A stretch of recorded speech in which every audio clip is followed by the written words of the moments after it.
नमस्कार दोस्तों, हमने कल जेनेटिक्स की शुरुआत की थी और जेनेटिक्स की यानी 9वीं यूनिट में हम चैप्टर नंबर 35 पढ़ रहे हैं, मेंडल के वंशागति के नियम। और इस चैप्टर का आज दूसरा पार्ट है। इस दूसरे पार्ट में हम पढ़ने जा रहे हैं कि मेंडल ने मटर के पौधे का ही क्यों चुनाव किया। मटर के पौधे में कुछ ना कुछ तो ऐसे गुण रहे होंगे जो मेंडल के प्रयोगों के लिए काफी लाभदायक होंगे या मेंडल के लिए आसान होंगे, इसीलिए उन्होंने मटर के पौधे का चुनाव किया, वरना वो अपना प्रयोग किसी और पौधे पर या किसी और जंतु पर भी कर सकते थे। तो हम उन्हीं कारणों की आज जांच करेंगे, देखेंगे कौन कौन से कारण थे जिनके कारण मेंडल ने मटर को चुना। तो यहां हमारी बुक में 5 कारण दिए गए हैं, हम कुछ एक एक्स्ट्रा और पढ़ लेंगे। तो सबसे पहला कारण इसका क्या होगा कि मटर के पौधे को कहीं भी आसानी से उगाया जा सकता है। आपने ये भी पढ़ा होगा पहले कि मेंडल ने मटर के पौधे को प्रयोगों के समय उद्यान यानी अपने चर्च में ही पीछे गार्डन में उगाया था। इसका मतलब इसको आसानी से उगाया जा सकता है। पहला चुनाव का कारण ये रहा होगा। तो हम यहां लिख देते हैं कि मटर के पौधे को उगाना काफी आसान था, आसानी से उगाया जा सकता है और इसके लिए किसी खास जगह की आवश्यकता नहीं है, इन्हें कहीं भी उगा सकते हैं, किसी गमले में भी, किसी गार्डन में भी और किसी खेत में भी। ठीक है, फिर इसके बाद में दूसरा कारण क्या रहा, वो दूसरा कारण इंपॉर्टेंट है हमारे लिए कि मटर का पौधा एक द्विलिंगी पौधा होता है, अर्थात इसमें एक ही फूल में आपको नर जनन पार्ट और मादा जनन पार्ट यानी पुंकेसर और स्त्री केसर दोनों मिलेंगे।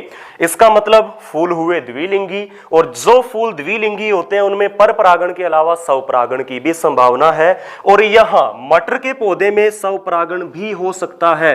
तो एक और कि इसमें द्विलिंगी होने के कारण मटर के पौधे में स्वपरागण संभव था।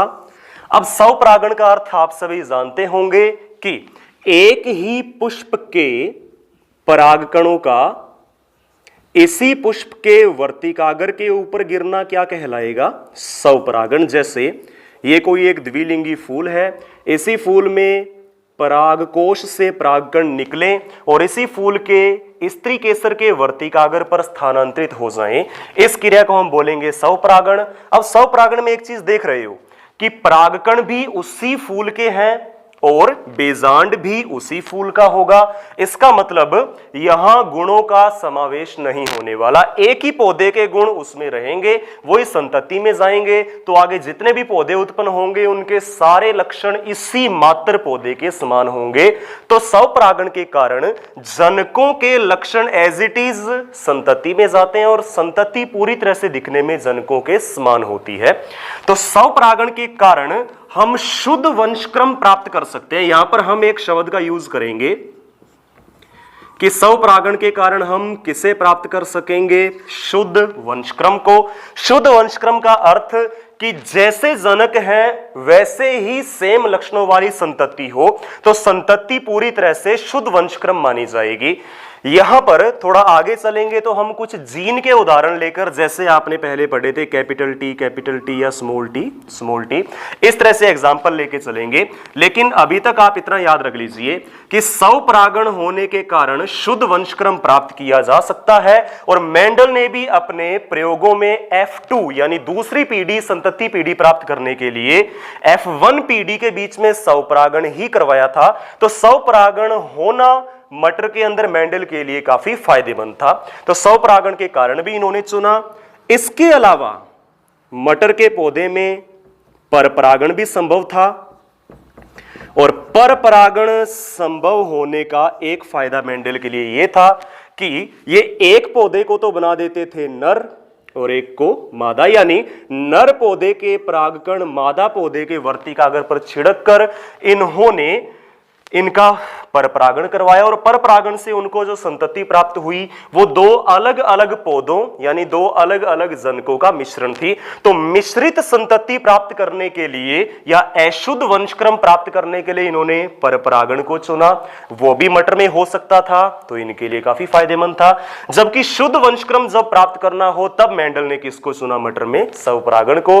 तब इन्होंने एक ही जनक रखा यानी उसी के परागकण उसी फूल के ऊपर ट्रांसफर कर दिए। चाहिए, तो उसका हो गया स्वपरागण। तो यहाँ 3 कारण हो चुके हैं कि मटर के पौधे को कहीं भी उगाया जा सकता है आसानी से, गमलों वगैरह में, वो फायदेमंद था। दूसरा, द्विलिंगी फूल होने के कारण स्वपरागण भी संभव होगा और परपरागण भी। तीसरे नंबर पर परपरागण पढ़ लिया हमने। इसके बाद में चलते हैं चौथे नंबर पे। मटर का पौधा 1 वर्षीय शाक होता है, यानी ये अपना जीवन काल 1 वर्ष में ही पूरा कर लेगा, और जीवन काल अगर 1 वर्ष में पूरा करेगा तो संतति भी तो 1 वर्ष में उत्पन्न हो जाएगी। इसका मतलब ये रहेगा कि एक ही वर्ष में मेंडल को अगली पीढ़ी प्राप्त हो जाएगी, और अगर ये किसी इंसान पे प्रयोग किया जाता तो कम से कम 20 साल का वक्त अगली पीढ़ी को प्राप्त करने में लग जाता। तो 1 वर्षीय पौधा या 1 वर्षीय शाक होने के कारण मेंडल ने इसका चुनाव किया ताकि संततियों की प्राप्ति आसानी से और तेजी से होती जाए। इन्होंने 7 वर्षों के दौरान काफी सारी संततियां प्राप्त की। अगर कोई और पौधा होता तो शायद इतनी संततियां प्राप्त ना होती। फिर हम चलते हैं 5 नंबर पे।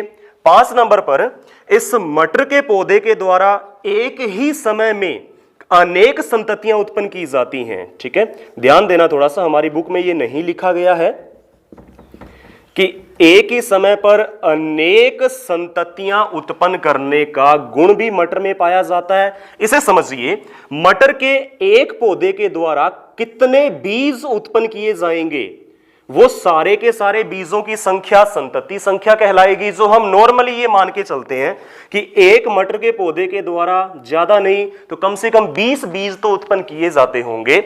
यहां मटर का पौधा तो रहेगा जनक और ये बीज होंगे इसकी संततियां, और इन बीजों से जो आगे पौधे उत्पन्न होंगे वो संतति पीढ़ी के ही पादप कहलाएंगे। इसका मतलब कि एक ही जनक से ज्यादा संख्या में संतति प्राप्त हो रही है, और अगर संतति ज्यादा संख्या में प्राप्त होगी तो अनुपात बनाने में इनको काफी विश्वसनीयता प्राप्त होगी। यानी जितनी ज्यादा संख्या में इनके पास संततियां होंगी उनका अनुपात भी उतना ही सटीक बनेगा। तो सटीक अनुपात या एक विश्वसनीय अनुपात प्राप्त करने के लिए अधिक संततियों वाले पौधे की ही आवश्यकता थी, और जो गुण किसमें है, मटर में। यह इसको चुनने का 5वां कारण। अब इसके बाद आते हैं छठे कारण में। मेंडल ने मटर के पौधे में कई सारे विपर्यासी लक्षण चुने थे। ध्यान देना, यहां पर एक शब्द बोल रहा हूं मैं, विपर्यासी लक्षण। कई जगह आपको विपर्यासी को विपरीत लक्षण लिखा हुआ भी मिल सकता है। तो विपर्यासी लक्षण किससे कहते हैं? मेंडल ने मटर में अनेक विपर्यासी लक्षण पाए जाने के कारण इसका चुनाव किया। चलो ये तो कारण हो गया। अब हम देख लेते हैं विपर्यासी लक्षण है क्या। जैसे मान लीजिए मटर के पौधे में हम एक लक्षण को चुने और वो लक्षण हो लंबाई का, तो लंबाई के आधार पर मटर के पौधे 2 प्रकार के हो सकते हैं। एक पौधे हो सकते हैं लंबे और एक पौधे हो सकते हैं बोने। इसका मतलब यह हुआ कि लंबाई के भी आगे 2 विपरीत लक्षण हो जाएंगे, एक लंबा और एक बोना। तो ये दोनों लक्षण एक दूसरे के क्या कहलाएंगे? विपरीत या विपर्यासी लक्षण। ठीक है, अब यहां विपर्यासी लक्षणों की पहचान करना काफी आसान था, और मटर में ऐसे कुल 34 जोड़े विपर्यासी लक्षण थे, जिनमें से मेंडल ने अपने प्रयोगों के लिए जो सामने और आसानी से दिखे वो केवल 7 जोड़े विपर्यासी लक्षण ही चुने। तो विपर्यासी लक्षण आसानी से दिख रहे थे, आसानी से पहचान में आ रहे थे, और काफी ज्यादा संख्या में पाए जा रहे हैं। इसीलिए मेंडल ने मटर के पौधे का चुनाव किया ताकि वो अलग अलग प्रकार से प्रयोग करके देखें, और अगर उनके आंकड़े एक जैसे ही आए, उनका परिणाम एक जैसा आए, तो मेंडल के प्रयोग की वैधता या विश्वसनीयता सिद्ध हो जाएगी। ठीक है, तो इसके बाद में हम थोड़ा ये भी देख लेते हैं कि विपर्यासी लक्षण कौन कौन से थे। एक बार इसको थोड़ा सा रिवाइज कर लेते हैं। मेंडल ने मटर के पौधे का चुनाव करने के जो कारण थे मेंडल के द्वारा, वो हम यहां देख रहे हैं। पहला कारण कि मटर के पौधे को कहीं भी आसानी से उगाया जा सकता है, गमलों में इत्यादि में।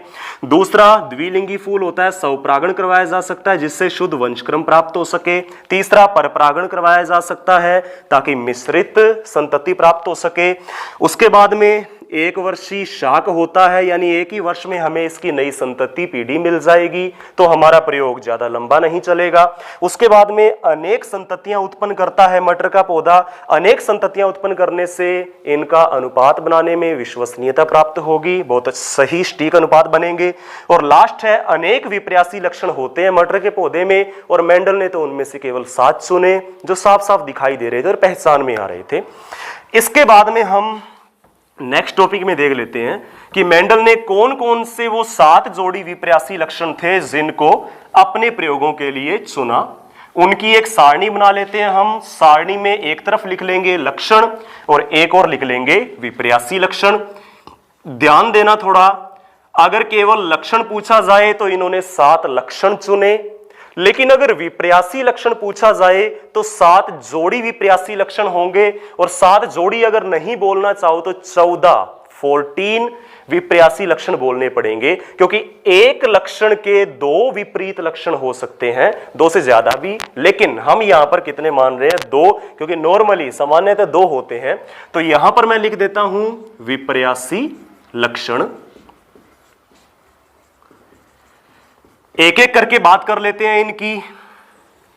सबसे पहला लक्षण होगा लंबाई का, कि पौधों की लंबाई कैसी होगी। तो मेंडल ने जब देखा कि इन पौधों में 2 प्रकार के पौधे हैं, एक तो है लंबे और एक है बोने। यहां पर एक और चीज आपको थोड़ी सी गौर से देखनी होगी कि लंबे पौधे का गुण तो यहां पर रहेगा या लक्षण रहेगा प्रभावी, और बोने वाला लक्षण रहेगा अप्रभावी। इसका मतलब दोनों विपर्यासी लक्षणों में से एक विपर्यासी लक्षण हमेशा रहेगा प्रभावी और एक विपर्यासी लक्षण हमेशा रहेगा अप्रभावी। अब ये प्रभावी और अप्रभावी क्या होते हैं, 2 मिनट की बात है, ये भी देख लेते हैं। ऐसा लक्षण जो संतति पीढ़ी में दिखाई दे जाए या सामने उत्पन्न हो जाए वो प्रभावी, और जो नहीं हो वो अप्रभावी। देखते हैं कैसे।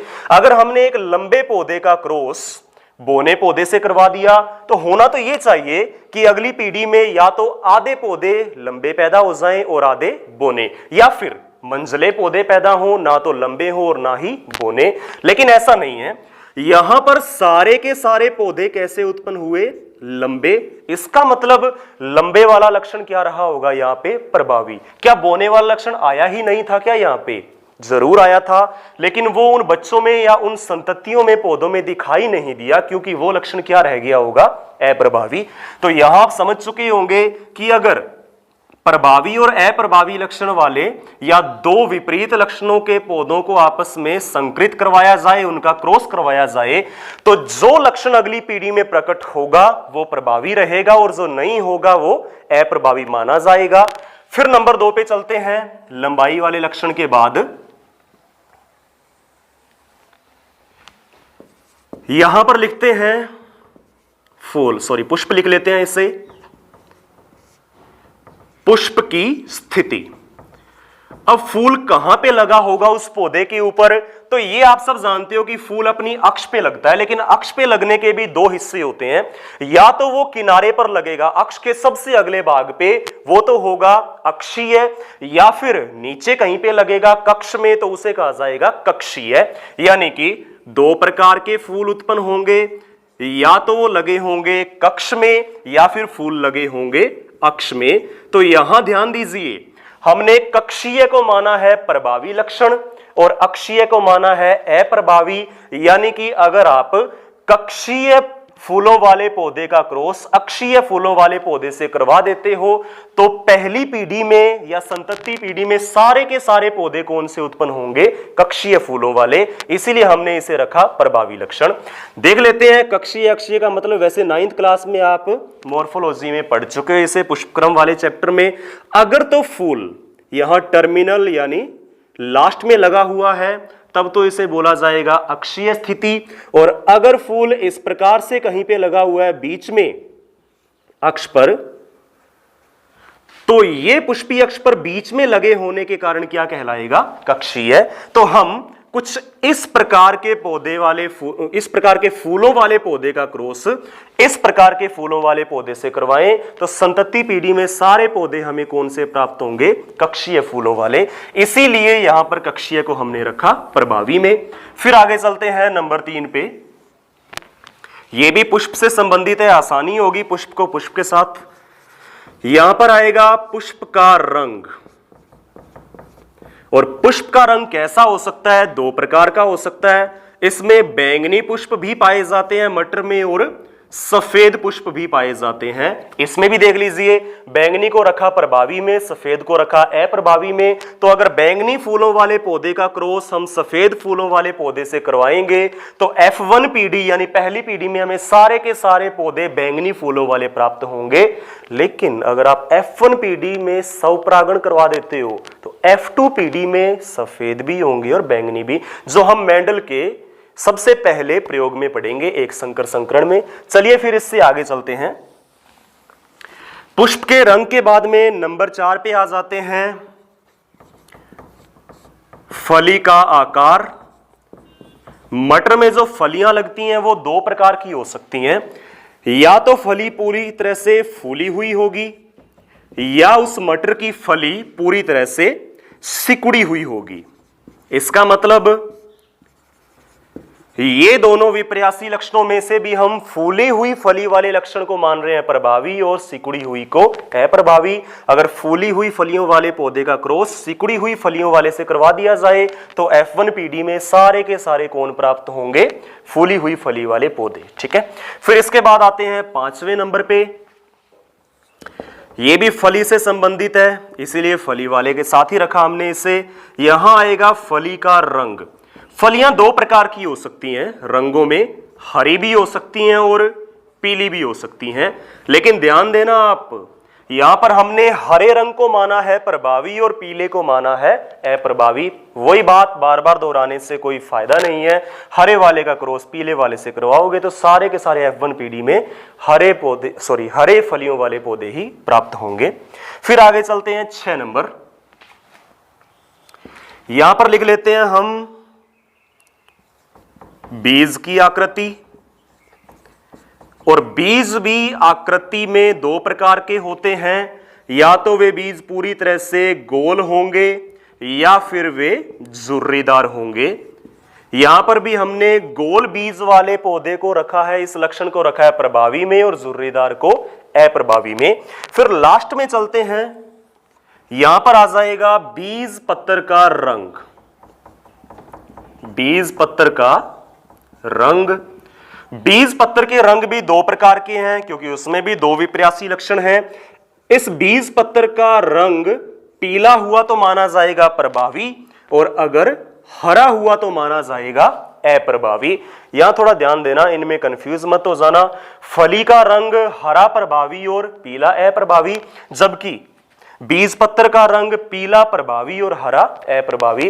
यहां हमारी बुक में नीचे एक लाइन दी गई है कि कुछ वैज्ञानिक यहां पुष्प के रंग की बजाय बीज चोल के रंग को तवज्जो देते हैं या बीज चोल के रंग को ऐड करते हैं, लेकिन हमने बीज चोल के रंग को छोड़कर पुष्प के रंग को रखा। और पुष्प का रंग कैसा होगा? बैंगनी और सफेद।